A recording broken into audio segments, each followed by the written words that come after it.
I woke up to find a 5-foot wall of frozen, compacted snow blocking my garage door, and immediately knew the HOA had struck again. It was early February in Buffalo, New York, and we just had one of those classic lake effect snowstorms that dumps 3 feet overnight. I'm Derek Armstrong, and I've lived in the Meadowbrook Hills development for 6 years now, long enough to know that our HOA president, Brenda Morrison, runs this neighborhood like her personal fiefdom. But this morning's discovery pushed things to a whole new level. I stood there in my driveway at 7 in the morning, coffee steaming in my hand, staring at what could only be described as an engineered disaster. The HOA's contracted snow removal service had clearly used my property as their dumping ground. This wasn't the normal spray of snow that happens when plows go by. This was deliberate, methodical placement of thousands of pounds of dense, icy snow packed against my garage door. The pile extended at least 6 feet out from the door and reached nearly to the top of the frame. My truck was trapped inside, and I needed to get to work at the construction firm where I managed projects. More concerning was the visible stress on the garage door itself. The middle panel was already bowing inward from the pressure, and I could see gaps where the door frame met the house. I pulled out my phone and started taking pictures from every angle. The morning sun cast long shadows that actually helped show the depth and extent of the snow pile. I made sure to capture the neighboring driveways too, which had been plowed clear with snow deposited on the street side berms like it was supposed to be. After documenting everything, I tried calling the property management company that handled HOA matters. Of course, I got an answering machine. I left a detailed message explaining the situation and emphasizing that this needed immediate attention because of potential structural damage. Then I did what I had to do. I called my boss and explained I'd be late, changed into my heavy winter gear, and started the backbreaking work of moving that snow myself. I'm a pretty fit guy at 34, used to physical labor from my years in construction before moving into management, but this was something else entirely. The snow had been pushed with such force that it had compacted into something resembling ice in places. I had to use a pickaxe to break it apart before I could even shovel it. 3 hours later, drenched in sweat despite the 20-degree temperature, I'd cleared enough to manually lift my garage door about 3 feet. The grinding, creaking sound it made was not promising. The door's tracking was definitely compromised, and I could see where the pressure had bent the bottom panel. I crawled under the partially open door, started my truck, and backed it out carefully. The garage door made ominous popping sounds, and when I examined it from inside, my worst fears were confirmed. The vertical tracks on both sides had been pushed out of alignment. The bottom panel was severely dented with the insulation torn, and there were fresh cracks in the drywall around the frame where the whole structure had been stressed.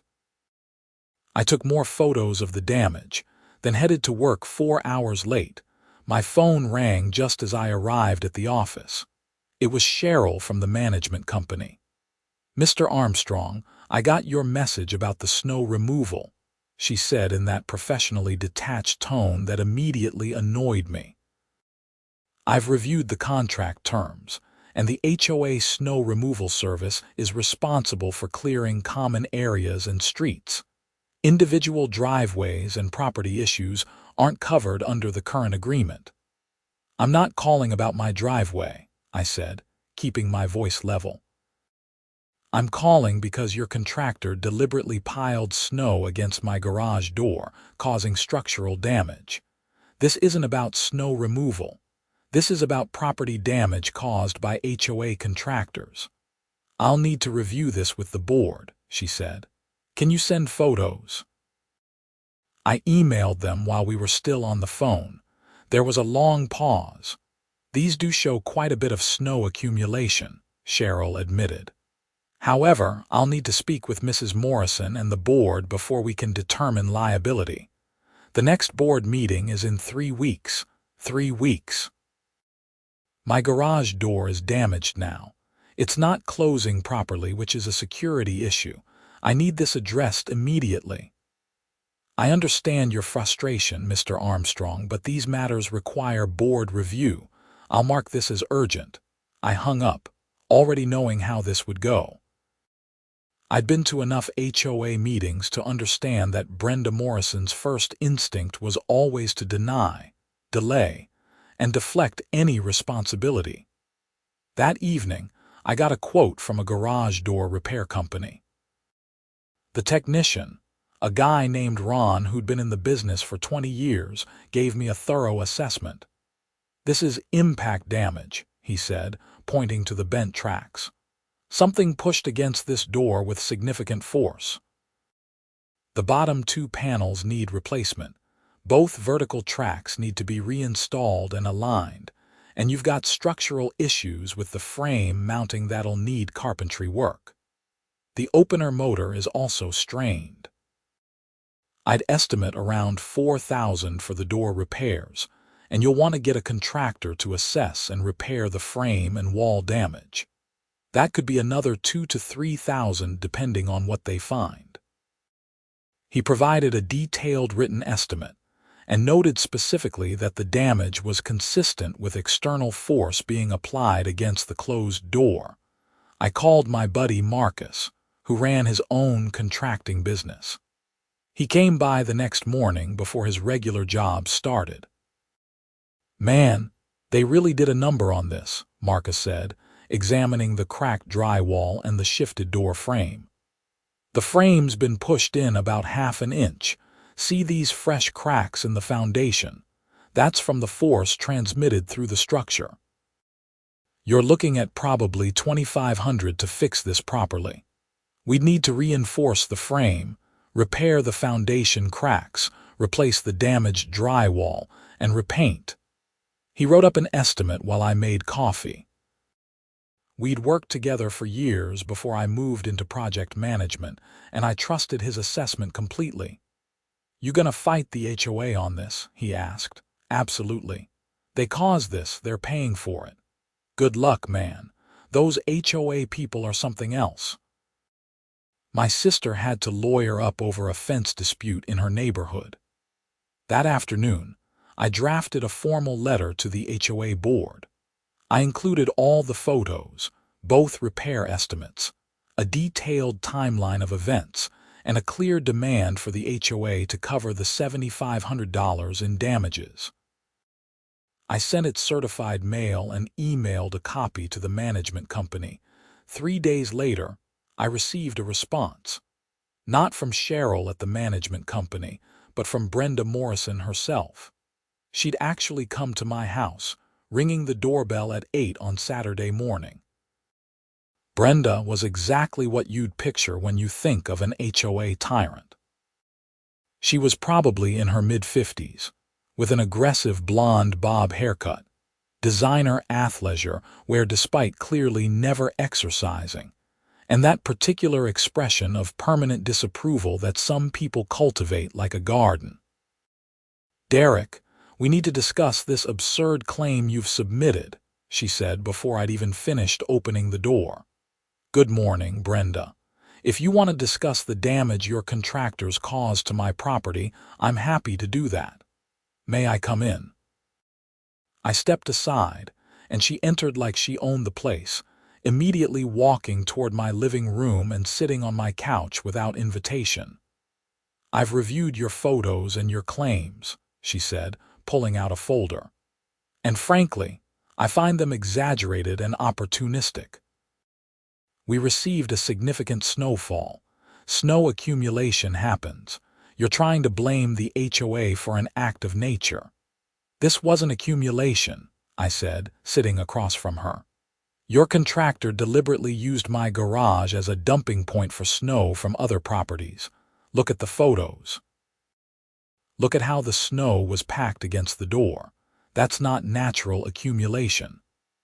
I've spoken with the snow removal contractor, and he assures me that all snow was placed according to standard practices.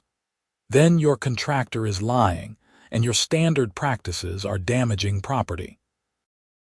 I have estimates from licensed professionals documenting the damage and its cause.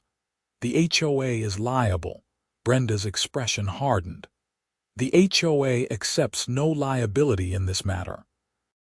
Furthermore, I'm concerned that you may have damaged your own garage door and are attempting to fraudulently claim HOA responsibility. This could be considered a violation of the community covenant regarding false claims against the association. I felt my blood pressure rising but kept my voice steady. Are you seriously accusing me of damaging my own property to defraud the HOA? I'm saying we need to consider all possibilities. The board will not be approving any payment for these alleged repairs. Additionally, I notice you still have snow piled in your front lawn area that needs to be cleared per community standards. That's the snow I had to remove from where your contractor dumped it. Where exactly would you like me to put it? That's not my concern. Community standards require that all snow be removed from visible yard areas within 72 hours of snowfall cessation. You're already past that deadline. She stood, smoothing her designer leggings. I trust we understand each other. The HOA will not be paying your claim. And I expect your yard to be in compliance by tomorrow evening, or you'll receive a fine. After she left, I sat there for a moment, processing the interaction. Then I called my insurance company. The insurance adjuster came out Monday afternoon. Janet was a no-nonsense woman in her 40s who'd clearly seen every kind of damage claim imaginable. "This is interesting," she said, examining the garage.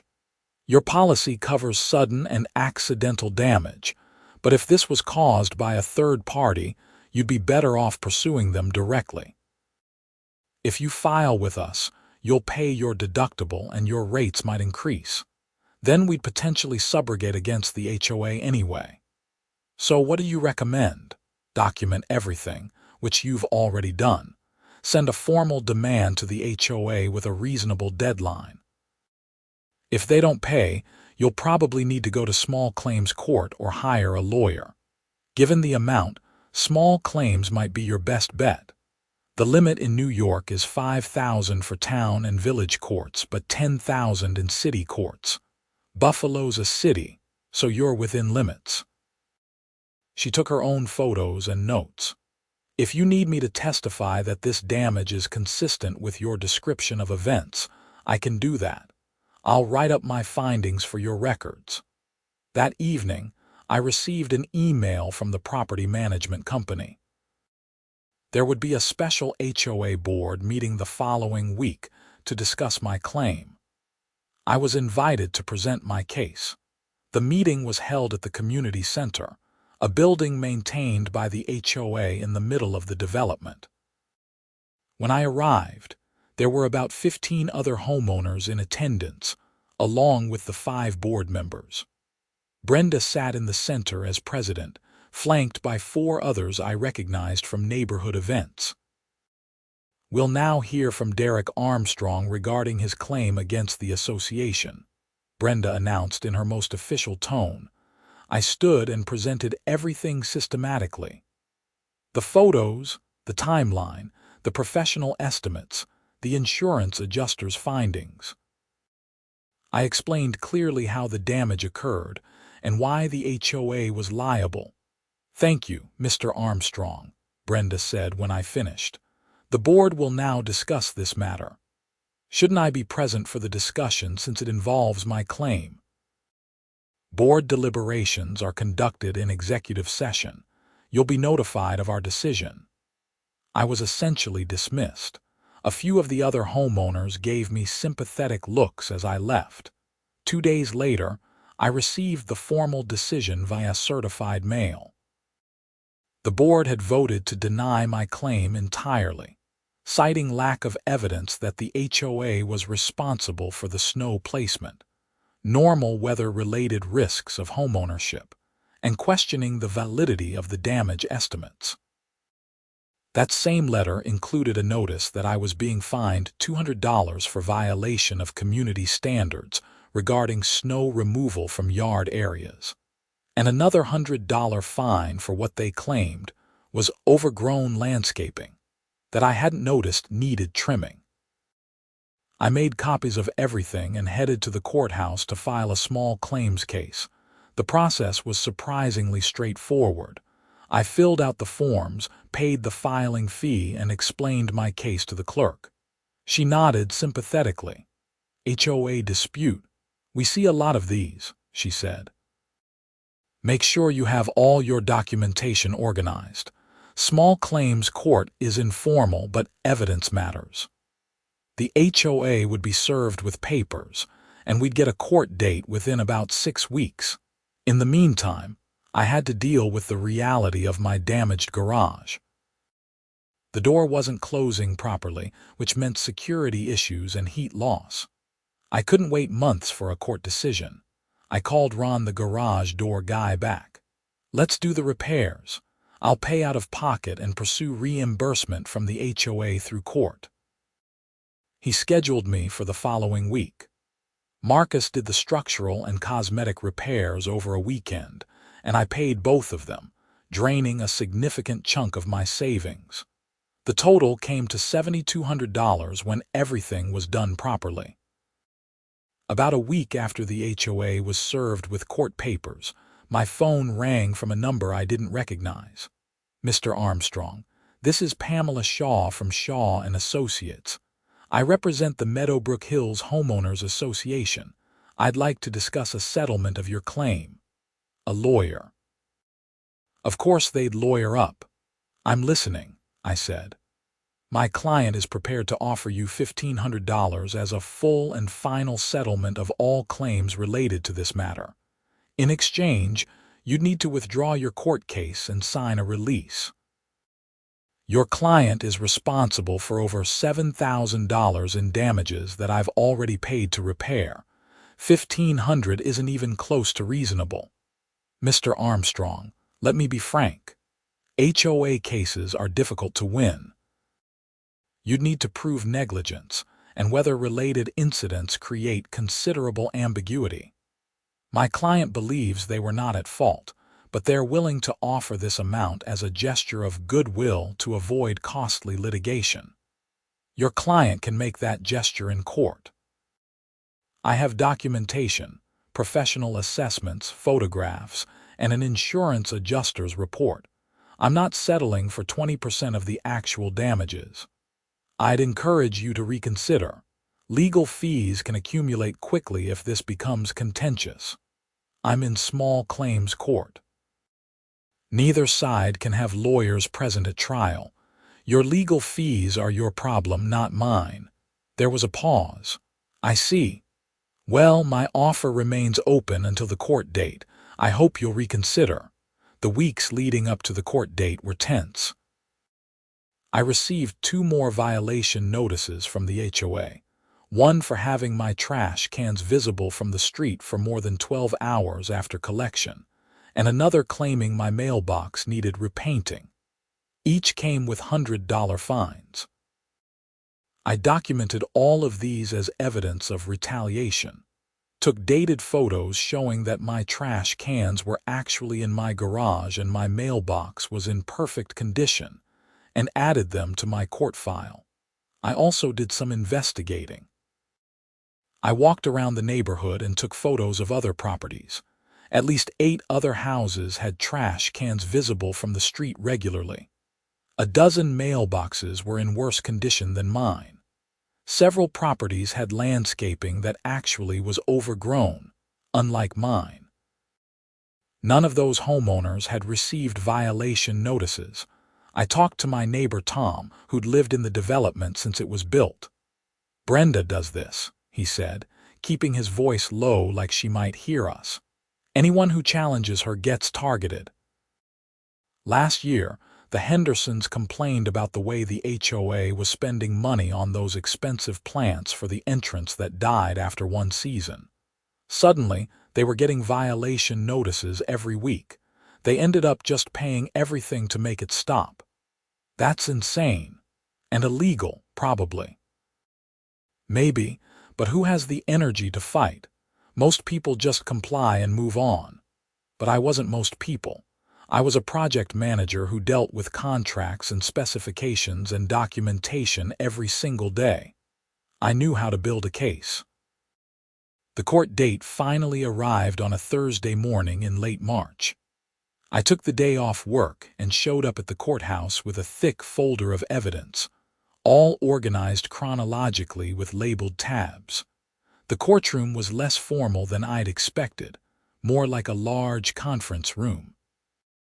The judge, a woman in her 60s named Judge Patricia Reynolds, sat at the front behind a simple desk. Brenda showed up with Pamela Shaw, her attorney, and 2 other board members. I noticed Shaw couldn't sit at the table with them or participate in the proceedings per small claims rules. She could only observe from the gallery. The bailiff called our case Armstrong versus Meadowbrook Hills Homeowners Association. Judge Reynolds looked at both parties. "Mr. Armstrong, you're the plaintiff. Please explain your case." I stood and presented my evidence methodically. I showed the photos from the morning after the snowstorm, explaining the clear difference between my property and others. I presented the timeline of my attempts to resolve the matter with the HOA. I provided the professional estimates and explained the repairs that had been necessary. Your Honor, this wasn't natural snow accumulation. The HOA's contractor deliberately used my garage door as a dumping point for snow from other properties.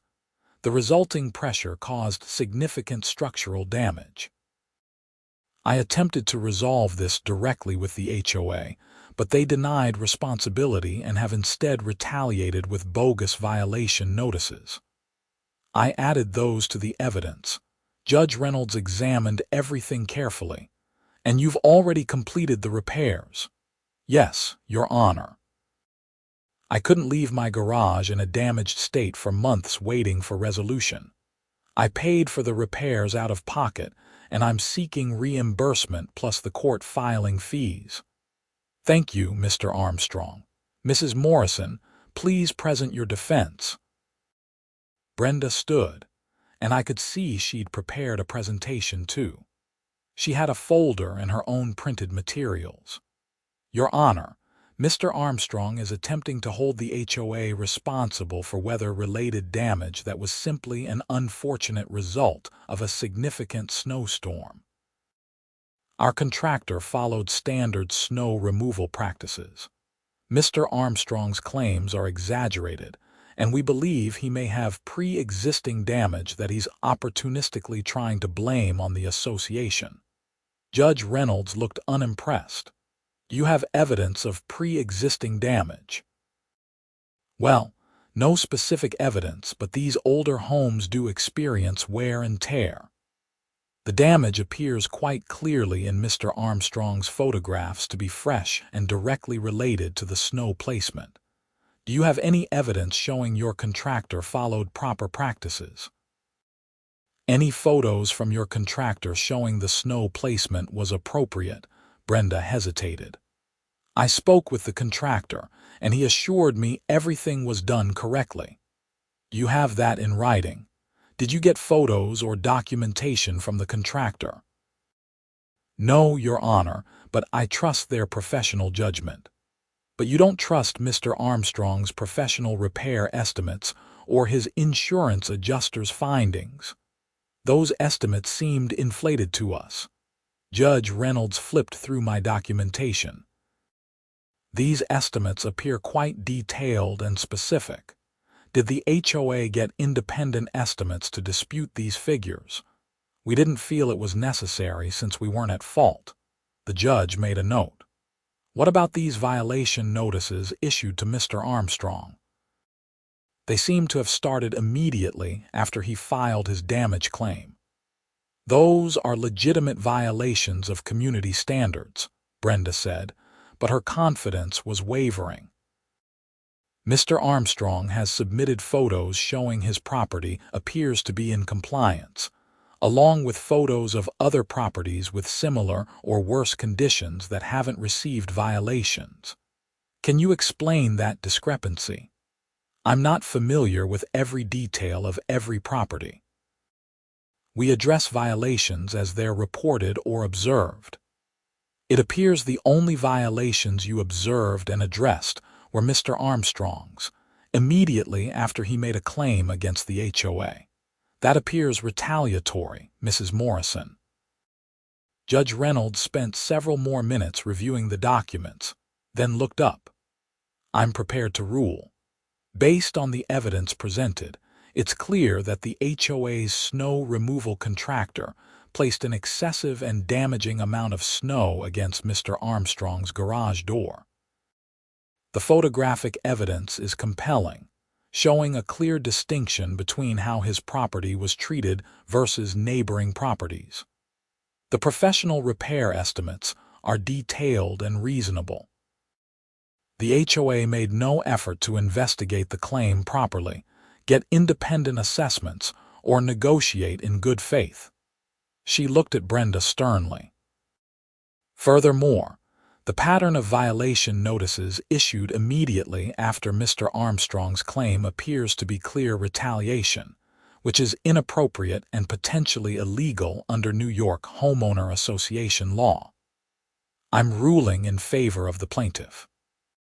The Meadowbrook Hills Homeowners Association is ordered to pay Derek Armstrong the full amount of $7,200 in documented repairs, plus his court filing fees of $35, for a total judgment of $7,235. Additionally, all violation notices and associated fines issued to Mr. Armstrong since the date of the original incident are hereby vacated and must be removed from his record.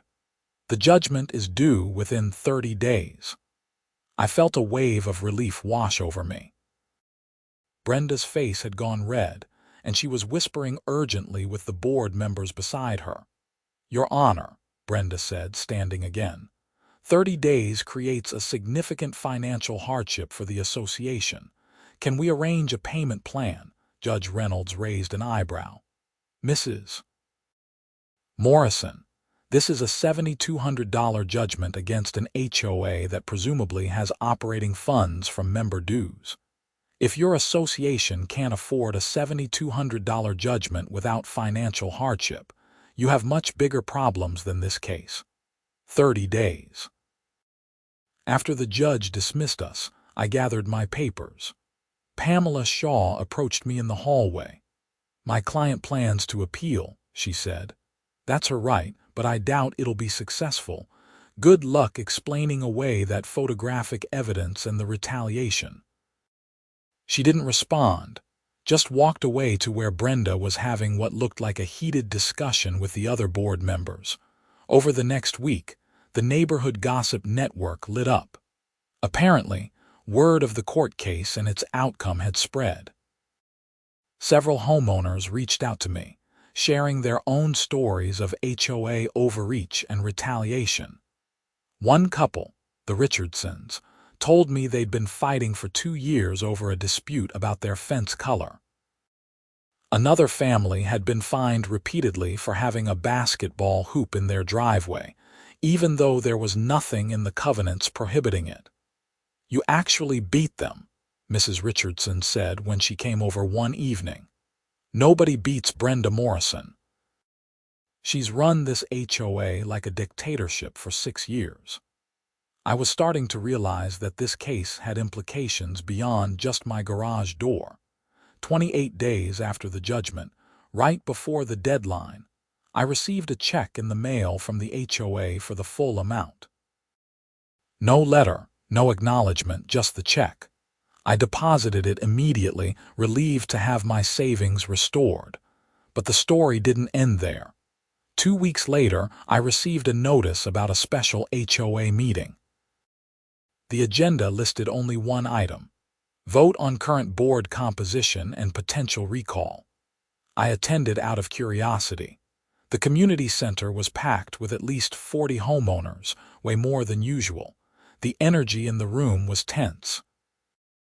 A homeowner named Richard stood up as soon as the meeting was called to order.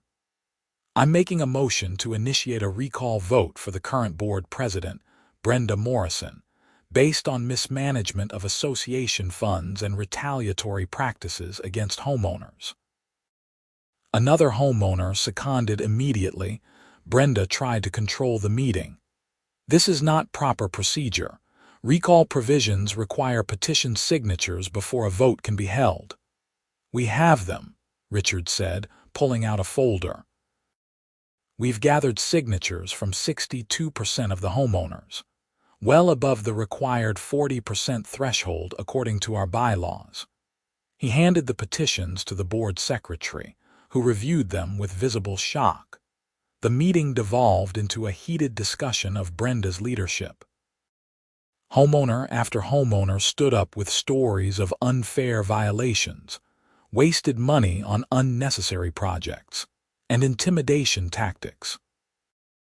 My court case was mentioned repeatedly as an example of how the board had put pride ahead of common sense, costing the association thousands in legal fees plus the judgment. When the vote finally happened, Brenda Morrison was recalled by an overwhelming margin. So were two of the other board members who'd supported her most consistently. An interim board was established, with Richard elected as temporary president. He was a retired accountant who'd apparently been documenting HOA financial issues for years. His first act was to order a full financial audit of the HOA's books. That audit, completed 6 weeks later, revealed some disturbing findings. Brenda had been approving contracts with vendors who gave her kickbacks, the fancy landscaping at the development entrance. Paid for at 3 times market rate, with Brenda receiving cash payments from the landscaping company. The snow removal contract, also inflated, also involving payments to Brenda. Over her 6 years as president, she'd personally pocketed approximately $45,000 through these schemes. Richard called the police and turned over all the audit findings. Detective Maria Santos from the Buffalo Police Department's Financial Crimes Unit took over the investigation. I was contacted by Detective Santos for a statement about my case, since it involved one of the vendors Brenda had been colluding with. "The snow removal company was definitely part of this," Detective Santos explained when she interviewed me. "They were billing the HOA for services they weren't fully providing and kicking back a portion to Morrison. Your case actually helped crack this open. When we looked at the contractor's practices, we found they'd been cutting corners throughout the development. Using your garage as a dumping ground was exactly the kind of shortcut they took to minimize their actual work. So, what happens now? We're building a case for grand larceny, fraud, and potentially other charges. The dollar amounts cross into felony territory. 3 months later, Brenda Morrison was arrested at her home. The local news covered it, and I watched the footage of her being led out in handcuffs, still maintaining that defiant expression even as her world collapsed.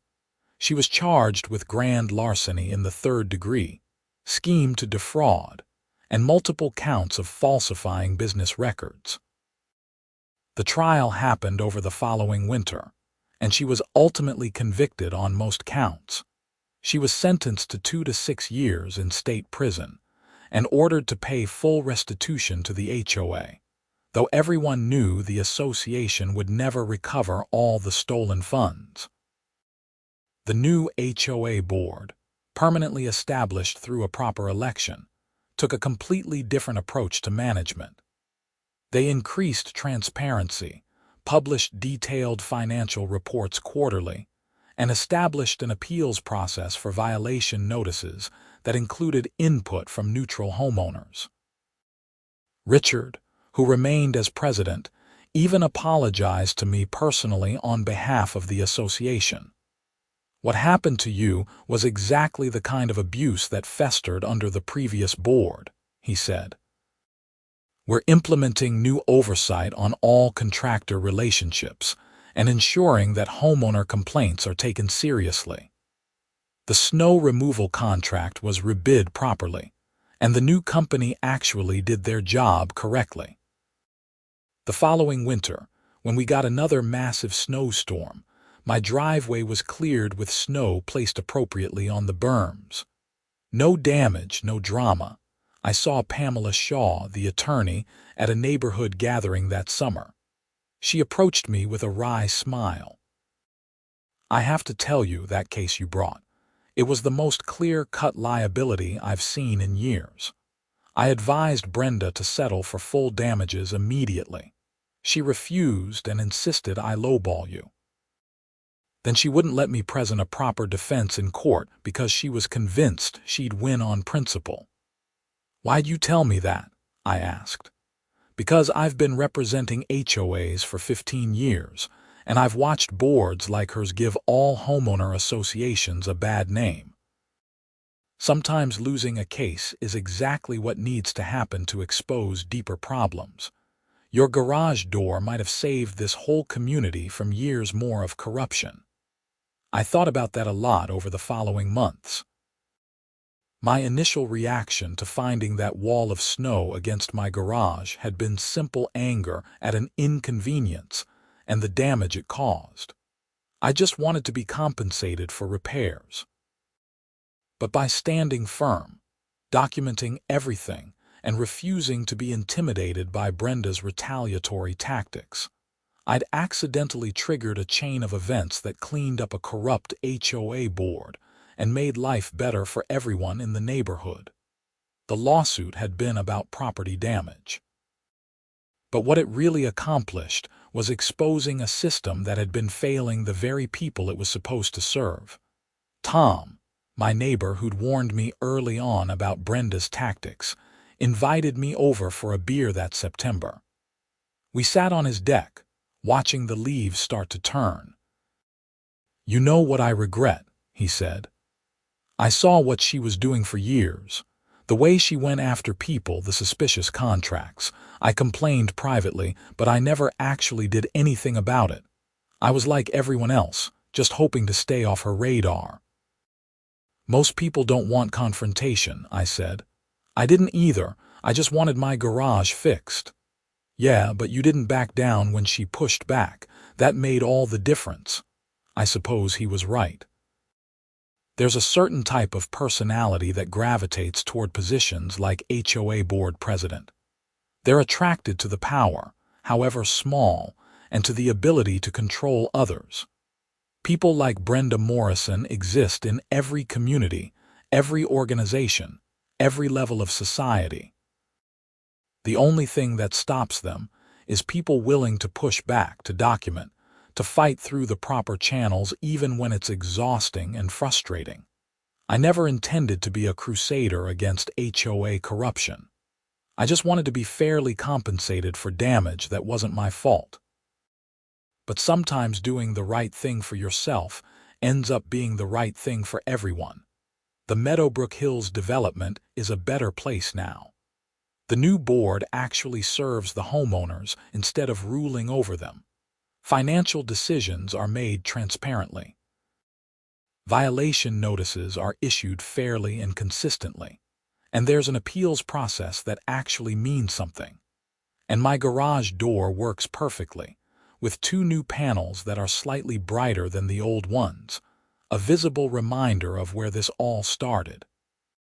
Sometimes I drive past the community center and see people actually attending HOA meetings now, participating in their community governance because they trust the process again. That never happened under Brenda's rule.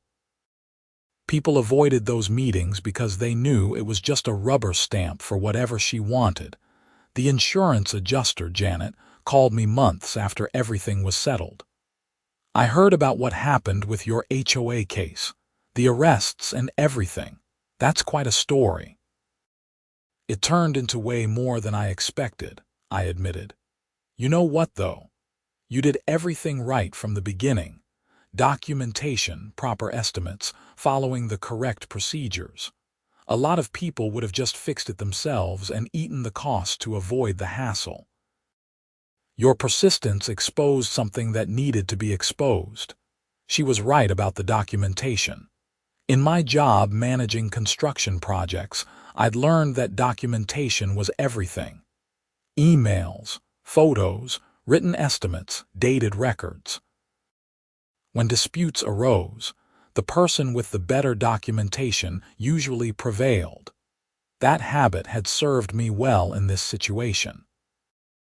Without those initial photos showing the clear disparity between how my property was treated versus others, without the professional estimates, without the paper trail of my attempts to resolve things properly, the case would have been much harder to win.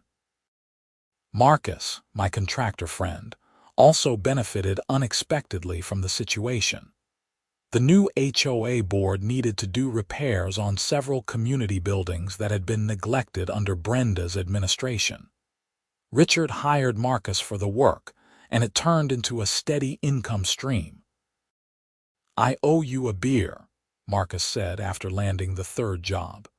"You cleaned up that board, and now they're actually spending money on real maintenance instead of kickback schemes."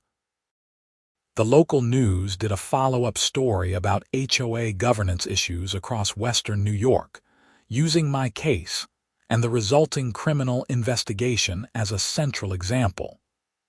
The reporter interviewed me, Richard, and several other homeowners. HOA boards are supposed to protect property values and maintain communities, the reporter said in her piece. But without proper oversight and engaged homeowners, they can become vehicles for abuse and corruption. The Meadowbrook Hills case shows both how bad it can get and how residents can take back control of their communities. I got recognized at the grocery store a few times after that story aired, which was weird. Buffalo's a decent-sized city, but the story had struck a nerve. Apparently, a lot of people had HOA horror stories of their own. One woman approached me in the produce section. "You're the garage door guy, right? I just wanted to say thank you. Our HOA saw your story and I think it scared them straight. They've been way more reasonable since then." It was strange to think that my fight over a damaged garage door had rippled out to affect people I'd never met, in communities I'd never visited. The snow removal company that had been involved in the kickback scheme went out of business after their contract was terminated, and other HOAs in the area dropped them. Turned out that once word got around about their shoddy practices and unethical dealings, nobody wanted to hire them. The owner tried to sue the Meadowbrook Hills HOA for defamation, claiming that the new board had unfairly destroyed his business reputation. That case got dismissed quickly when the audit findings and Brenda's conviction were entered as evidence. You can't defame someone by truthfully reporting their criminal conduct. I ran into Pamela Shaw one more time at a local business networking event. She'd apparently started focusing her practice away from HOA representation. "After the Morrison case, I took a hard look at my client list," she told me. "I was representing 8 different HOA boards, and at least 3 of them had the same kind of problematic dynamics. Board members on power trips, questionable financial decisions, retaliatory enforcement. I realized I was helping enable that by providing legal cover for their bad behavior. What are you doing instead? Representing homeowners in disputes with their HOAs. Turns out there's a lot of demand, and it feels better to be on the right side of these fights." I found that fitting somehow. Even the lawyer who'd initially tried to lowball me into a settlement had been changed by how everything unfolded. By the time a full year had passed since that February morning, when I discovered the snow wall against my garage, Meadowbrook Hills was barely recognizable in terms of its governance.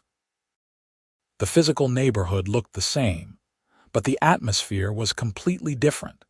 Kids played in the streets without their parents worrying about getting violation notices for toys left in yards. People actually talked to each other again, without the paranoid edge that had existed when everyone was trying to stay off Brenda's radar. The community center hosted events that people attended because they wanted to, not because they felt obligated. At the anniversary of the court judgment, Richard organized a community meeting to discuss the progress made and future plans. About 50 homeowners attended, which would have been unthinkable under the old board. "We've restored financial stability, implemented transparent processes, and rebuilt trust," Richard reported. "Our reserve fund is healthy, our vendors are vetted and performing well, and homeowner satisfaction is at an all-time high according to our surveys." He paused, then gestured to me. "I want to acknowledge Derek Armstrong. His willingness to stand up for what was right, even when it was difficult, catalyzed the changes we've all benefited from. Sometimes one person refusing to back down makes all the difference." People applauded, and I felt slightly embarrassed but also proud. I hadn't set out to be a community hero. I just wanted my garage fixed and to be compensated fairly for damage that wasn't my fault. But in fighting that battle properly, with documentation and persistence, and a refusal to be intimidated, I'd helped expose a corrupt system and replace it with something better. That night, I sat in my garage, which was now fully functional with no trace of the damage from that February morning. I thought about the journey from discovering that snow wall to where we were now. A court judgment, a criminal investigation, arrests, convictions, board recalls, complete HOA reformation, all because I refused to just eat the cost of repairs and move on. There's a lesson in that, I think. Systems of power, even small ones like HOA boards, depend on people's reluctance to fight back. They count on the fact that most people will find it easier to comply, to pay the unjust fine, to fix the damage themselves, rather than go through the hassle of formal disputes. But those systems only work when people cooperate with their own exploitation. The moment someone says, "No, document this properly, and fight through the official channels," the whole structure becomes vulnerable to scrutiny. Brenda Morrison's corruption had existed for 6 years because nobody had really challenged her. People complained privately, but they didn't take formal action. The moment someone did, with proper documentation and legal process, the whole scheme unraveled. I thought about the other homeowners who'd reached out to me over the past year. People in different developments, different cities, facing their own HOA problems. Some had taken action based on my example. Others were still weighing whether the fight was worth it. I always told them the same thing. Document everything, follow proper procedures, and don't be intimidated by retaliation. The system has rules, and if you follow them carefully, they work. It's not always easy. It takes time and energy and sometimes money up front. But the alternative is living under the thumb of people who abuse what little power they have. My phone rang, interrupting my thoughts. It was Marcus. "Hey man, you watching the news?" "No, why?" "They just arrested another HOA president. Different development in Amherst. Same kind of kickback scheme. The reporter mentioned your case as what prompted other HOAs to audit their finances." I turned on the news and watched the coverage. Sure enough, another HOA board president being led away in handcuffs, another investigation revealing years of financial fraud. The reporter specifically mentioned that increased scrutiny of HOA governance following the Meadowbrook Hills case had led multiple associations across western New York to conduct audits, revealing a pattern of corruption in several communities. "Your garage door is still making waves," Marcus said. I laughed. It's not about the garage door, it never really was. I know. It's about standing up when something's wrong. After we hung up, I went back inside. My wife Laura had been following all of this with a mixture of pride and exasperation. She'd supported my decision to fight the HOA, but there had been moments when the stress and time commitment had been a lot for our family. Another arrest, I told her. Apparently, my case inspired other HOAs to look at their books. Laura shook her head. You started something, I hope you realize that. I just wanted our garage fixed. No, you wanted what was right. There's a difference. She was correct, as usual. It would have been easy to just pay for the repairs myself and avoid the confrontation. Plenty of people would have done exactly that, viewing it as the path of least resistance. But that would have been accepting an injustice, letting someone else's negligence or malice cost me thousands of dollars. And more broadly, it would have been participating in a system that allowed petty tyrants to abuse their positions. The next morning, I had coffee with Tom on his deck again, our weekend ritual that had developed over the past year. You ever regret it? He asked. Starting that whole fight, it took over your life for months. I thought about it. The stress of the court case, the retaliation from Brenda, the time and energy spent documenting and organizing evidence, the worried conversations with Laura about whether we were doing the right thing. No, I said finally. I don't regret it. If I'd backed down, Brenda would still be running this place like her personal kingdom. She'd still be stealing from us, and I'd still have been out $7,200 for damage that wasn't my fault. Fair enough. I regret not backing you up sooner. I knew she was crooked, but I was too comfortable to do anything about it. You signed the recall petition. You voted for the new board. That matters too, I guess, but you were the one who actually fought. We sat in comfortable silence, watching the neighborhood come to life on a Saturday morning. Kids riding bikes, people walking dogs, neighbors chatting across fences.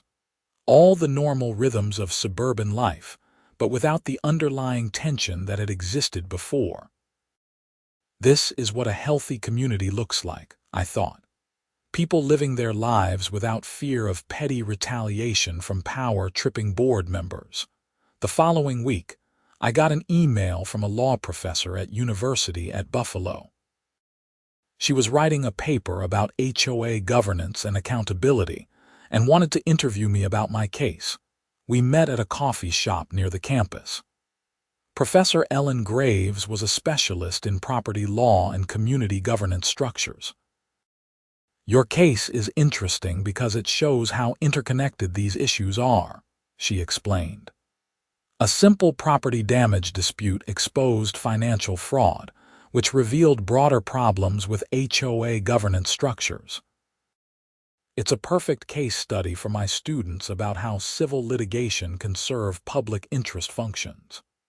She interviewed me for over an hour, asking detailed questions about my decision-making process, the documentation I gathered, and how I navigated the legal system.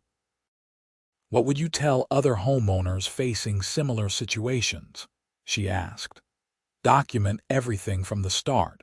Take photos, get professional assessments, create a paper trail. Follow the proper procedures outlined in your HOA covenants. Don't be afraid to use the legal system if necessary.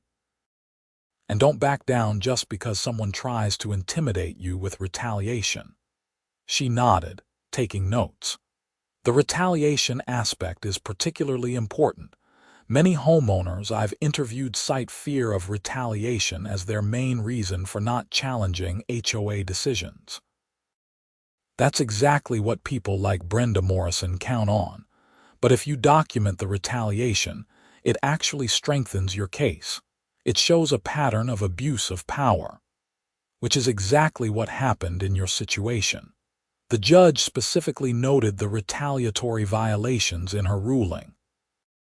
Professor Graves published her paper several months later and sent me a copy. It was titled structural accountability in homeowner associations, the Armstrong case, and beyond. I appeared throughout as a primary example of how individual legal action could trigger broader systemic reform. Laura teased me about being famous in academic circles. Should I start calling you Professor Armstrong? It's all still surreal, I admitted. I just wanted my garage fixed. That's going to be your epitaph at this rate.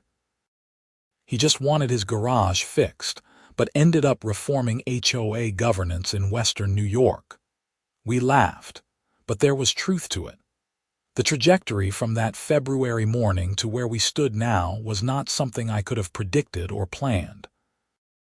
Another winter arrived, bringing more lake-effect snow. I watched the new snow removal contractor work with a critical eye, making sure they were doing the job properly. They were. Snow was placed appropriately on berms. No properties were used as dumping grounds, and the work was completed efficiently. This was what professional service looked like when it wasn't tangled up in kickback schemes and corruption. I got a letter in December from the New York State Attorney General's office. They were investigating HOA governance issues statewide and wanted to discuss my experience. Apparently, the pattern of corruption revealed in Western New York had prompted broader inquiry into how HOAs operated and what regulatory frameworks might need updating. I spoke with an assistant attorney general who was pleasant and thorough. She asked about gaps in oversight, how Brenda's fraud had gone undetected for so long, and what systemic changes might prevent similar situations. The problem is that most HOAs are small operations that fly under the radar of significant regulatory oversight, I told her. There's no regular auditing requirement, no mandatory training for board members, no real accountability unless homeowners take action themselves. Which most don't because of the barriers you mentioned. Time, money, fear of retaliation. Exactly. So corrupt board members can operate for years before anyone effectively challenges them. She thanked me for my time and insight. I never heard whether my input led to any legislative changes, but at least someone in state government was paying attention to the issue. As another year passed, life in Meadowbrook Hills continued to improve under Richard's leadership. The HOA actually added value to the community now, organizing events, maintaining common areas properly, and managing finances responsibly. Property values in the development increased notably, partly due to improved HOA management, and partly due to the publicity that suggested our community was well-governed and transparent. My house, the one with the garage that had started everything, was actually worth more now than before the snow incident, despite the repairs. The overall improvement in HOA governance had more than offset any concerns about the history.